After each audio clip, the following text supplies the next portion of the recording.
नजर।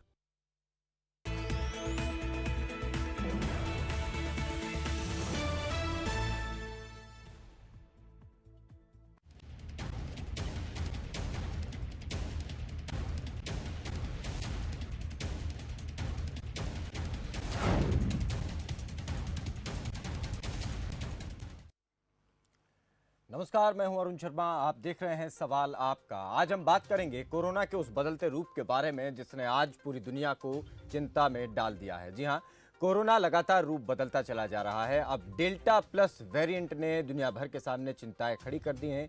इंग्लैंड में लगातार अब दोबारा फिर से वही स्थितियां बनने की ओर बढ़ रही हैं। तो अब भारत में भी 8 राज्यों केंद्र शासित प्रदेशों में 40 से ज़्यादा मरीज पाए गए हैं और कहीं ना कहीं महाराष्ट्र में ये आशंका जताई गई है कि ये डेल्टा प्लस वेरिएंट जो है वो तीसरी लहर का कारण बन सकता है और तीसरी लहर की शुरुआत का कारण बन सकता है। इन तमाम परिस्थितियों के बीच ये सवाल भी उठने लगे हैं कि क्या फिर से तीसरी लहर अब बेहद जल्द आने वाली है, जिसका लगातार जिक्र किया जा रहा था कि 4 से 6 सप्ताह में तीसरी लहर आ सकती है। इसके बारे में लगातार बात हो रही थी, लेकिन अब ये भी कहा जा रहा है कि डेल्टा प्लस वेरिएंट से कोविड अप्रोप्रिएट बिहेवियर अगर बना करके रखा जाए तो इससे बचा जा सकता है। लेकिन दूसरी तरफ कुछ चीज़ें और भी इसको लेकर कही जा रही हैं कि ये ज़्यादा खतरनाक है और ये ज़्यादा फेफड़ों को जब बहुत जल्दी जो है अपनी जद में ले लेता है, जिसकी वजह से परेशानी मरीज को बहुत ज़्यादा होती है। किस तरीके से डेल्टा का ये नया स्वरूप काम कर रहा है, क्या वैक्सीन का इसके ऊपर असर हो रहा है या फिर अब वैक्सीन को भी अपग्रेड करने की ज़रूरत है। बहुत सारी चीज़ें हैं, बहुत सारे सवाल, बहुत सारी शंकाएं हैं इस नए वेरिएंट को लेकर। आज इसी पर हम बात करेंगे। हमारे साथ जाने माने डॉक्टर्स भी रहेंगे आपके सवालों का जवाब देने के लिए। लेकिन उससे पहले सवाल जो आज खबरफास्ट उठा रहा है उसके बारे में बात करते हैं। तो पहला सवाल खबरफास्ट की तरफ से कि क्या कोरोना का डेल्टा वेरिएंट जो है वो कितना खतरनाक है और किस कदर ये नुकसान पहुंचा सकता है। इसके अलावा क्या तीसरी लहर का संकेत है डेल्टा प्लस वेरिएंट और क्या इसी से तीसरी लहर अब आ जाएगी पिछले वेरिएंट के मुकाबले। ये वेरिएंट जो है वो कितना ज़्यादा खतरनाक साबित हो सकता है। तो दूसरी तरफ क्या वैक्सीन लगवाने के बाद भी ये मरीज को और परेशान कर रहा है। ये बेहद महत्वपूर्ण सवाल हैं। इन्हीं सवालों के साथ आज सवाल आपका कार्यक्रम को हम कर लेकर आए हैं। ये सवाल आपका है, आप ही हमें फ़ोन करें और जो भी शंकाएं आपके मन में हो इस नए वेरिएंट को लेकर या तीसरी लहर को लेकर कि क्या वाकई अब जैसे जैसे नया वेरिएंट भारत में अलग अलग राज्यों में पाया जाने लगा है, इसके बाद क्या अब तीसरी लहर का आगाज़ फिर से हो जाएगा, क्या ये तीसरी लहर के आगाज़ की कोई खनक तो नहीं है, क्या इसी से तीसरी लहर शुरू तो नहीं होने जा रही है। तमाम सवाल आपके जो जहन में उठ रहे हैं उन सभी सवालों का जवाब आज इस कार्यक्रम के जरिए हम उठाएंगे और बात करेंगे। हमारे साथ डॉक्टर्स का पैनल भी जुड़ गया है। उससे पहले लेकिन हमारे टेलीफोन नंबर फ्लैश हो रहे हैं लगातार आपके टेलीविजन स्क्रीन पर। इनमें से किसी भी नंबर पर आप हमें फ़ोन करें और बताएं कि आपके मन में इसको लेकर क्या शंका है और वैक्सीनेशन को लेकर भी हम तमाम सवाल इसमें करेंगे। हमारे साथ डॉक्टर शरद लखोटिया जुड़ गए हैं और डॉक्टर रमेश हमारे साथ पीजीआई रोहतक से जुड़ गए हैं। डॉक्टर साहब, आप दोनों का बहुत बहुत स्वागत है। सबसे पहले डॉक्टर शरद, मैं आपसे जानना चाहता हूं, नया वेरिएंट है इसके बारे में, क्योंकि लगातार कोरोना अपना स्वरूप बदल रहा है। हम आपसे समझना चाहते हैं इस वेरिएंट के बारे में जो भी जानकारी एक आम इंसान को या भारतवासी को या किसी भी इंसान को जाननी बेहद ज़रूरी है इसके बारे में। देखिए, डेल्टा प्लस वायरस जो है जी, ये अभी एक नया वायरस मालूम पड़ा है। हमारी सेकंड वेव डेल्टा वेरिएंट से हुई थी। हाँ, अब इसमें डेल्टा प्लस जो है उसमें थोड़ा चेंज है। अगर इसको आप साइंटिफिक नाम से देखें तो AY.1 या B.1.617.2.1 इस जी, नाम से कहते हैं। इसमें म्यूटेशन एक होती है K417N। तो हाँ, साइंटिफिकली क्या है, तो स्पाइक प्रोटीन है, उसमें एक वेरिएशन है, बाकी ये डेल्टा की तरह है। हम्म, अब सच्चाई क्या है, ये डेल्टा प्लस कितना खतरनाक है, इसकी जानकारी अभी भी हमें पूरी होना बाकी है। हम्म, जितनी जानकारी है उसके हिसाब से 3 बहुत इंपॉर्टेंट चीजें हैं जी, जो हमें परेशान कर सकती हैं। हम्म, देखिए, अभी 5 दिन पहले तो हम इसे वायरल वेरिएंट ऑफ इंटरेस्ट कह रहे थे, आज हम हाँ, वेरिएंट ऑफ कंसर्न कह रहे हैं। क्यों? क्योंकि इसकी इंक्रीज ट्रांसमिसिबिलिटी है। यानी अगर आप बात करें, जो सबसे पहले वेव आई थी वो अल्फा वेरिएंट की थी। अल्फा वाले से अगर मान लीजिए 30 मिनट में किसी आदमी के साथ बात करें हम और उससे अगर मास्क नहीं हो तो ये आपको फैलता है। और दूसरी वेव जो आई वो डेल्टा वाली आई, जिसमें करीब आप 5 मिनट में ट्रांसमिशन होता है, हम्म, इसके अंदर ये कह रहे हैं कि अगर आप किसी बिना मास्क के किसी आदमी से सिर्फ मिले और हम्म, चले गए हम्म, तो आपको वायरस आप कैरी कर सकते हैं। यानी कितना खतरनाक हो सकता है अगर आप बिना मास्क के किसी से आप मिले या निकल रहे उसके सामने से भी। हम्म, तो ये एक पहला है ट्रांसमिसिबिलिटी। जी, दूसरा जो इंपॉर्टेंट पॉइंट है, ये जो लंग के रिसेप्टर्स हैं इस पे हाँ, बाइंड करता है, यानी ये आपके सीधे लंग को प्रभाव करेगा, हाँ, जो कि एक फीवर इन्फेक्शन होगा। हम्म, ये एक इंपॉर्टेंट है। और तीसरा है कि ये इम्यून स्केप मैकेनिज्म, यानी ये आपकी जो नेचुरल ह्यूमरल एंटीबॉडीज है जी, उनको भी स्केप कर सकता है। हम्म, जो आप वैक्सीन ले रहे हैं उसकी जो एंटीबॉडीज है उसको भी स्केप कर सकता है। हम्म, और मोनोक्लोनल एंटीबॉडीज जिनकी कॉकटेल बना के हम माइल्ड टू मॉडरेट केसेस में देते हैं, जी, कुछ कुछ सिलेक्टेड केसेस में उनकी कोमॉर्बिडिटीज होती है ताकि वो सीवियर ना हो, उसको भी स्केप कर सकता है। तो हाँ, ये तीन खतरनाक पहलू हैं। और आईसीएमआर कह रहा है कि वैक्सीन हमारी इफेक्टिव है आज तक, और अगर ये आगे इसमें कुछ कमी है तो हम स्टडी करके बस जल्दी ही रिपोर्ट देंगे। तो ये प्रेजेंट कॉन्सेप्ट है जो लोगों को समझना चाहिए।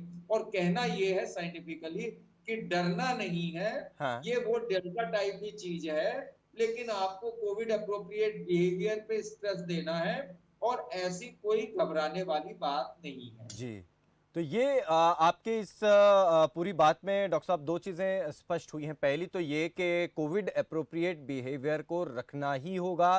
पहले हमने देखा पहली लहर में, अब 30 मिनट का जिक्र आपने किया, फिर 5 मिनट पर हुआ ही, और अब आप अगर किसी के सामने से गुजर भी रहे हैं और बगैर मास्क के या कोविड अप्रोप्रिएट बिहेवियर आप नहीं रख रहे हैं तो आप संक्रमित हो सकते हैं। तो इससे आप हम अंदाज़ा भी नहीं लगा सकते कि कितना बड़ा नंबर जो है वो हो सकता है पेशेंट्स का, और अगर इतना बड़ा नंबर होगा तो हम किस तरीके से उन्हें संभालेंगे, ये बहुत बड़ी समस्या आ जाएगी।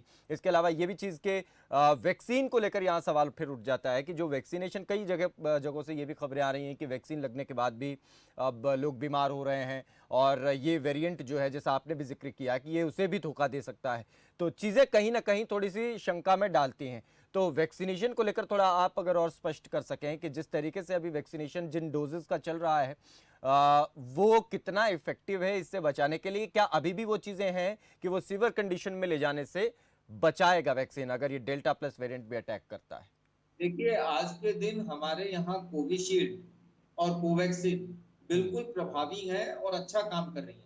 हाँ, इनफैक्ट डेल्टा वेरिएंट पे भी अच्छा काम किया है। और हाँ, ये कहा गया है, अभी एस्ट्राजेनिका जो हमारे यहाँ कोविशील्ड के नाम से दिखती है, जी, तो बताया गया है कि ये डेल्टा वेरिएंट जो सेकेंड वेव आई थी, इसमें 60% लोगों को काम कर रही है 2 डोज के बाद, और हाँ, एक हाँ, डोज के बाद करीब 30%। और इवन देखिए डेल्टा वेरिएंट कई वैक्सीन का, इवन फाइजर की बायोटेक वाली जो वैक्सीन है, वो भी ये कह रहे हैं कि अल्फा वेरिएंट पे तो हमारा 92% था, जी, लेकिन डेल्टा पे हमारा भी 79% हो गया। और हाँ, डेल्टा वेरिएंट जो डेल्टा प्लस आएगा उस पर अभी मालूम नहीं है। तो ये वैक्सीन की इफेक्टिविटी समय बताएगी, और हम्म, आईसीएमआर एक बहुत जल्दी ही रिपोर्ट लेके आ रहा है। जी, लेकिन आपको एक बात बता दूं, हाँ, वैक्सीनेशन ही आंसर है इसका, हाँ, परेशान होने की चीज नहीं है। और हाँ, अगर उसके अंदर कोई वेरिएशन आता है तो अकॉर्डिंगली जैसे जैसे समय के साथ, क्योंकि ये वायरस तो म्यूटेट करेगा और नाचता रहेगा और आपको भी नचाता रहेगा, और हाँ, आपको बदलते रहना होगा समय से। लेकिन आज के दिन की चीज ये है कि वैक्सीनेशन ड्राइव ही एकमात्र आंसर है सरकार की तरफ से और लोगों की तरफ से। कोविड अप्रोप्रिएट बिहेवियर है, हम्म, इम्यूनिटी बढ़ाएं और अपने आप को ठीक रखें, मास्क हर समय लगाएं। बिल्कुल, ये बड़ी महत्वपूर्ण बात है। डॉक्टर रमेश, मैं आपके पास आऊंगा, लेकिन उससे पहले एक दर्शक हमारे साथ जुड़े हैं, करीम खान, मध्य प्रदेश से। करीम, आप जुड़ गए, अपनी बात रख सकते हैं। जी, नमस्कार। जी सर, नमस्कार। मैं लखोटिया साहब से पूछना चाह रहा था, जी, जिन लोगों को सिंगल डोज लग चुका है हाँ, वो क्या इस डेल्टा प्लस में नहीं आएंगे, क्योंकि सेकंड डोज हमको लगा नहीं है। हाँ, एक चीज। और दूसरी बात, मैं ये कहना चाहता हूँ, जो टू डीजी पाउडर जो था, इसका प्रोडक्शन क्यों रुका हुआ है? ये अभी तक 20 दिन हो गए, इसका भारी मात्रा में प्रोडक्शन हो जाना था। हाँ, और दूसरा डोज जिसको नहीं लगा वो क्या है, डेल्टा प्लस से बचे ठीक है। रहेंगे? ये दो महत्वपूर्ण सवाल आपके, इस पर हम जानेंगे। डॉक्टर साहब, इस पर आप बता दीजिए, फिर एक दर्शक और हैं, फिर हम डॉक्टर रमेश से बात देखिए, करेंगे। वैक्सीन का एक डोज लगा है तो आपको 30% की आपकी प्रोटेक्शन हो गई है। यानी अगर कॉमन लैंग्वेज में कहूँ तो आपको सीवियर बीमारी नहीं होगी आपके एक डोज लगने पे। एक एग्जांपल बताता हूँ। आपके यहाँ पे 5 केसेस एमपी में हुए डेल्टा प्लस के। इसमें 4 जो हैं जो वैक्सीनेटेड थे, चाहे एक डोज या 2 डोज, वो तो सब बच गए। एक मरीज जो मरा है वो वैक्सीनेटेड था ही नहीं, वो लेडी। हम्म। तो ये एक समझदारी की बात है कि वैक्सीन की एक डोज भी आपको मृत्यु शैया से बचा सकती है। दूसरी बात यह है कि अगर आपका टाइम हो गया है सेकंड डोज का, तो इसे आप इसमें कोताही ना बरतें, इसको जरूर लें। अगर आपको कोई कारण से एक डोज के बाद आपका अगर वायरस इन्फेक्शन हो गया, यानी कोविड इन्फेक्शन हो गया है, तो वो आपकी इम्यूनिटी वैसे बढ़ा देगा। वो तो आपका एक वैक्सीन वाला डोज हो गया, और 3 महीने के बाद जैसे आपको वैक्सीन की बाद में लेनी है, आप ले लीजिए, उसके लिए चिंता नहीं करनी। दूसरा, आप 2DG और वो जो दवाइयों की बात कर रहे हैं, वो हर एक पेशेंट के लिए नहीं है, सर्टेन केसेस में देखा गया है, और इनको भी समय के साथ ही उपयोग इसका होगा। और सरकार अपनी जगह पे कई दवाइयों का ट्रायल कर रही है, लेकिन इस समय में ये चीजें अभी इसके ऊपर ज्यादा विश्लेषण नहीं है, क्योंकि डेल्टा वायरस तो जानकारी अभी 5 दिन पहले तो हम लोगों ने एक चर्चा शुरू की है, जी। और अभी अप्रैल में तो ये डिटेक्ट हुआ है, और हिंदुस्तान में अभी 42 केस तो खाली आए हैं। हाँ। अब ये 42 केस के बेसिस पे कोई भी प्रिडिक्शन करना डिफिकल्ट है। लेकिन ठीक है। महाराष्ट्र में ये कंसर्न ज्यादा है, क्योंकि वहां 21 केसेस आ गए, और वहां पे अभी तक ये सेकेंड वेव थम नहीं रही है। हम्म। इसीलिए वहां कोविड प्रोटोकॉल और कई चीजों में बदलाव, लॉकडाउन जो बिल्कुल। रिलीव कर रहे थे वो भी कम कर रहे हैं, ये क्योंकि वहां एक कंसर्न है। हाँ, ये बहुत इम्पोर्टेंट डॉक्टर साहब आपने बताया। मुझे लगता है कि करीम खान जी को अपना जवाब उनको मिल गया होगा, संतुष्ट होंगे। डॉक्टर रमेश, आपसे जानना चाहते हैं, पीजीआई जिस तरीके से लगातार काम कर रहा है, हमने देखा कि इस पर बड़ा काबिल तारीफ काम किया पीजीआई ने, और काफ़ी हद तक चीज़ों को संभाल करके रखा। प्रदेश भर की चीज़ों की अगर हम बात करें, क्योंकि आसपास के तमाम ज़िलों के गाँव के लोग जो हैं वो कहीं ना कहीं पीजीआई की तरफ काफ़ी आशा भरी निगाहों से देख रहे थे। तो आज के इस समय में नए इस डेल्टा प्लस वेरिएंट को लेकर किस तरीके से पीजीआई काम कर रहा है, आप लोगों की पूरी टीम किस तरीके से आगे फर्दर चीज़ों को देख रही है? पहले मैं थोड़ा सा डेल्टा प्लस जो वेरिएंट है उसके बारे में बता दूं, जी।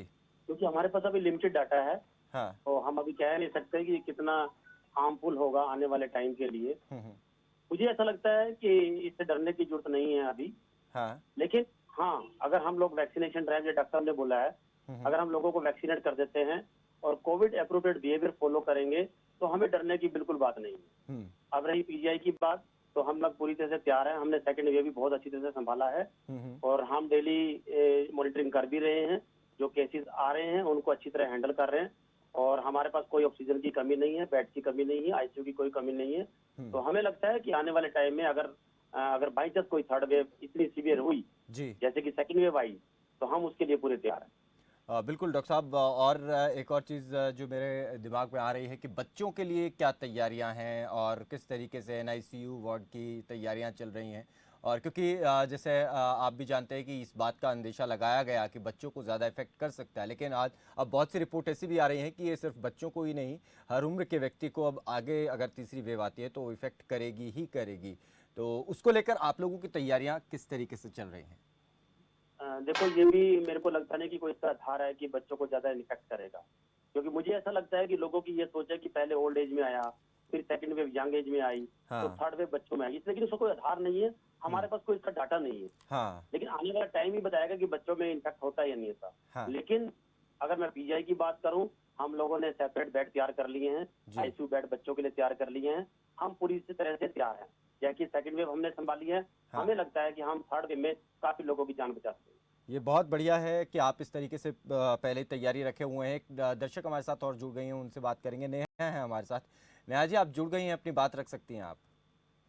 या मेरा डॉक्टर रमेश से सवाल, I have a question with him. जी बताएं। कि जैसे कि मेरे हस्बैंड को डेंगू हुआ था 1.5 months पहले, तो अभी उनकी platelet is around 170 to 190, and he have a sugar diabetes as well as he had an angioplasty 7 to 8 years back.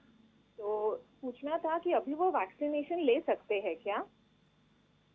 Madam, मेरे हिसाब से आप कोवैक्सीन या कोविशील्ड जो भी अवेलेबल हो बेटर कोवैक्सीन है, क्योंकि किल्ड वैक्सीन है, क्योंकि मैं उसका को इन्वेस्टिगेटर भी था, हम लोगों ने ट्रायल किया है उसके अंदर। अगर हो सके तो मैडम बेटर आपके लिए कोवैक्सीन रहेगी। Okay okay.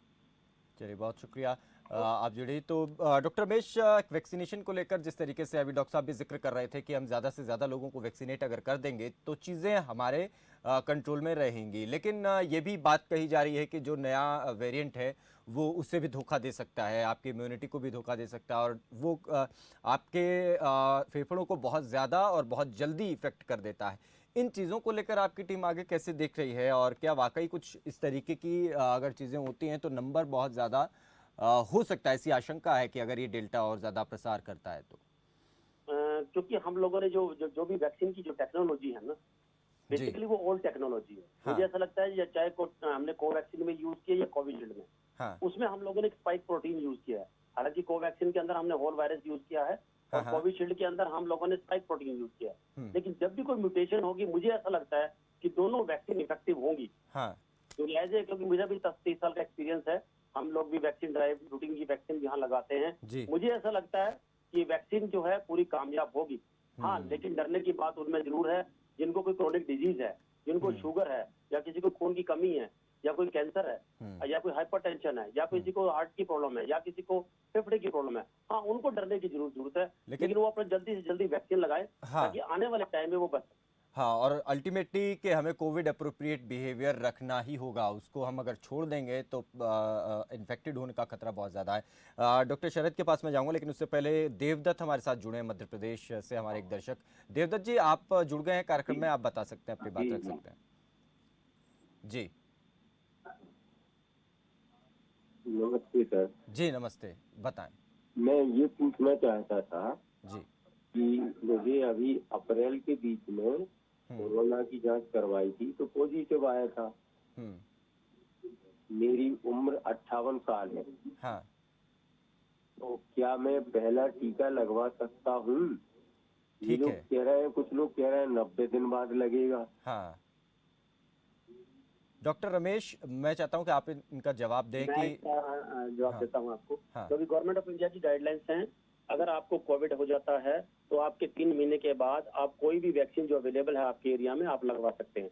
क्योंकि ये देखा गया है कि आफ्टर द नेचुरल इन्फेक्शन, जो आपको कोविड हो गया है, उसके बाद हमारी बॉडी के अंदर 3 से 6 महीने के लिए एंटीबॉडी रहती है। तो मेरी राय रहेगी आप गवर्नमेंट ऑफ इंडिया की गाइडलाइन फॉलो करें और आफ्टर 3 मंथ के बाद अपना जो भी वैक्सीन अवेलेबल हो कोरोना की, चाहे कोवैक्सीन या कोविशील्ड, वो लगवाएं।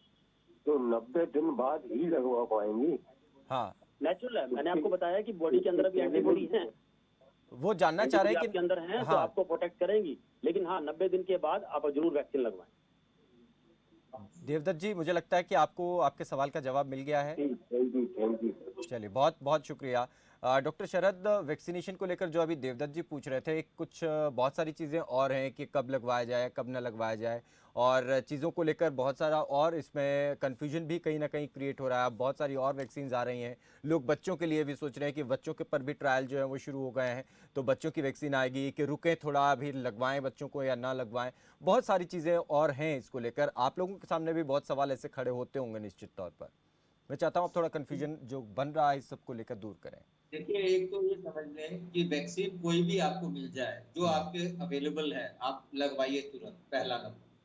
बच्चों की वैक्सीन अभी ट्रायल चल रहा है और बहुत जल्द अप्रूव हो जाएगी। हमारी कोवैक्सीन जो है वो बच्चों में 2 साल से लेकर 18 साल के बच्चों में प्रभावशाली है।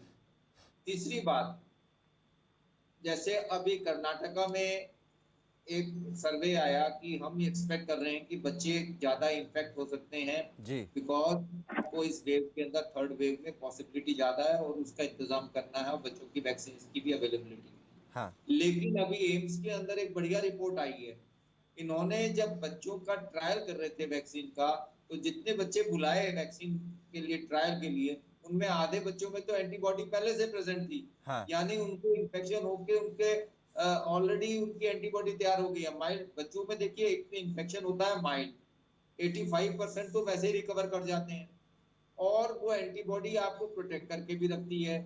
तो बच्चों की जो थर्ड वेव में ज्यादा संभावना है, ये वन स्कूल ऑफ थॉट जो आपने एम्स से आई है, वो कह रहे हैं बच्चे को अफेक्ट ज्यादा नहीं करेगी।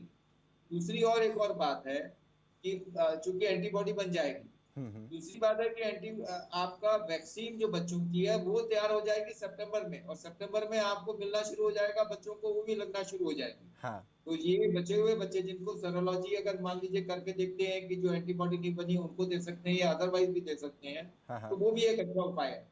तीसरा है कि बच्चों के अंदर जो पैटर्न है कोविड का वो यू पैटर्न है।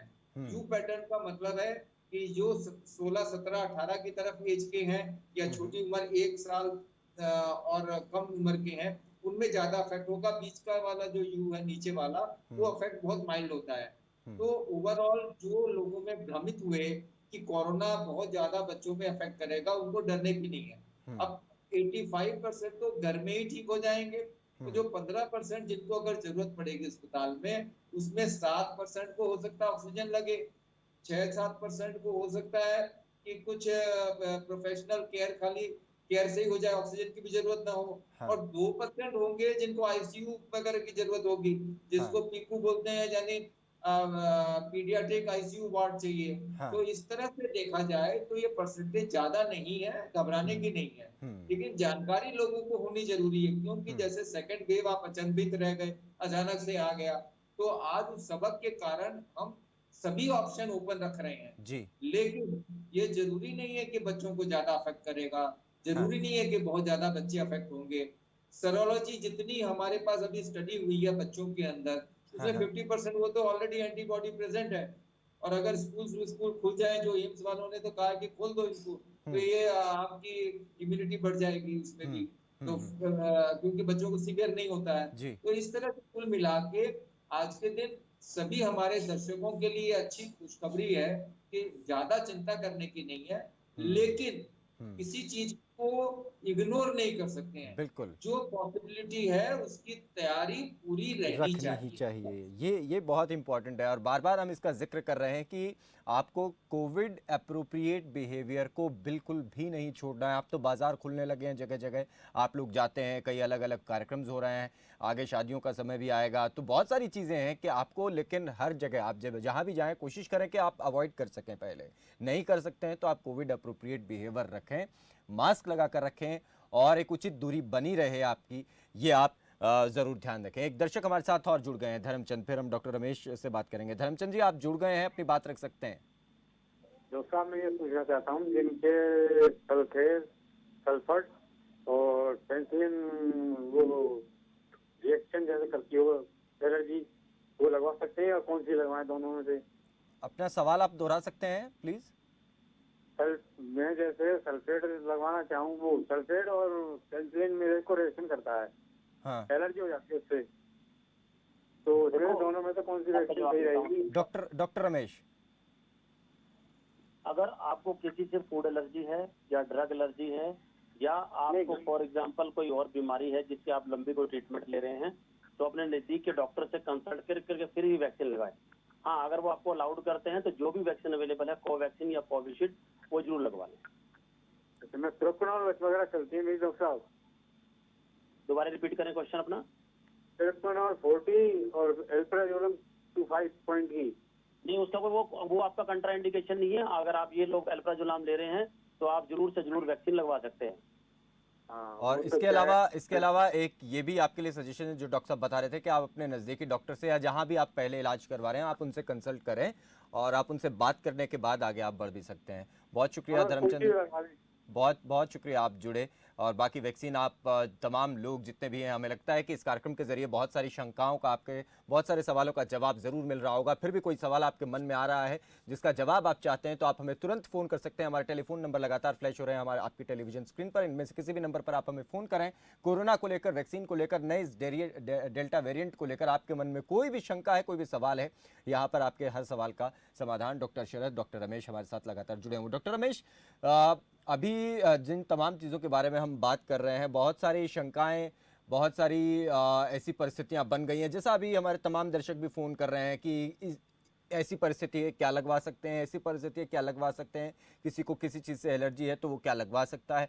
तो इन तमाम सब चीज़ों को अगर मोटे तौर पर आप समझाना चाहें कि एक मोटे तौर पर सब चीज़ों को देखते हुए कि कैसे किन लोगों को ध्यान रखना है कि वो पहले डॉक्टर से कंसल्ट करें अपने, उसके बाद लगवाएं, बाकी सबके लिए सेफ है लगवाना। देखो मेरे को ऐसा लगता है कि 3-4 बातों का अगर ध्यान रखें। हाँ। सबसे पहले ड्रग एलर्जी, अगर आपको किसी से ड्रग एलर्जी है हाँ। तो मुझे ऐसा लगता है कि पहले अपने फिजिशियन से कंसल्ट करके फिर ही लगाएं। जी। सेकंड, अगर आपको किसी की वैक्सीन से एलर्जी है, अगर आपने कोई पहले वैक्सीन लगवाई है और उससे आपको एलर्जी है तो कतई आपने वैक्सीन नहीं लगानी। तीसरा, अगर आपको कोई क्रोनिक डिजीज है और आपको क्रोनिक इलाज कोई चल रहा है, कोई लंबी ट्रीटमेंट पे हो, मुझे ऐसा लगता है कि नहीं लगवानी चाहिए आपको वैक्सीन। अदरवाइज आप कोई भी अदर कंडीशन है तो आप अपनी वैक्सीन लगवाएं, क्योंकि मुझे ऐसा लगता है इससे बचना है तो एक वैक्सीन ही इलाज है और दूसरा कोई इलाज नहीं है। चलिए, बहुत शुक्रिया डॉक्टर साहब और बहुत शुक्रिया डॉक्टर शरद, आप दोनों ही का इस बेहद महत्वपूर्ण डिस्कशन और इस टॉपिक पर डिस्कशन के लिए आप दोनों का बहुत शुक्रिया। तो नया वेरिएंट है, नई शंकाएं, नई आशंकाओं को लेकर आ रहा है। ये कहा जा रहा है कि इससे कहीं तीसरी लहर की शुरुआत तो नहीं हो जाएगी, लेकिन एक चीज़ जो बहुत ज़्यादा समझने की है, अगर तीसरी लहर की शुरुआत होती भी है या नहीं भी होती है, दोनों ही कंडीशंस में हमारी एक जिम्मेदारी है, वो है कोविड एप्रोप्रिएट बिहेवियर को बनाकर रखना। आप जहां भी काम करने जाते हैं वहां पर या अपने घर पर, आप तमाम उन चीज़ों का ध्यान रखें जो बार बार आपको समझाई जाती हैं, सरकार द्वारा बताई जाती हैं, अलग अलग गाइडलाइंस के जरिए आपको समझाई जाती हैं। और बाजार में जाएं, बाहर जाएं, कहीं भी, तो आप कोविड एप्रोप्रिएट बिहेवियर यानी मास्क लगाना और सामाजिक दूरी का ख्याल रखना, ज़रूर इसका पालन करें। अगर तीसरी लहर आती भी है तो उससे हम आसानी से जीत जाएंगे। दीजिए इजाज़त, नमस्कार।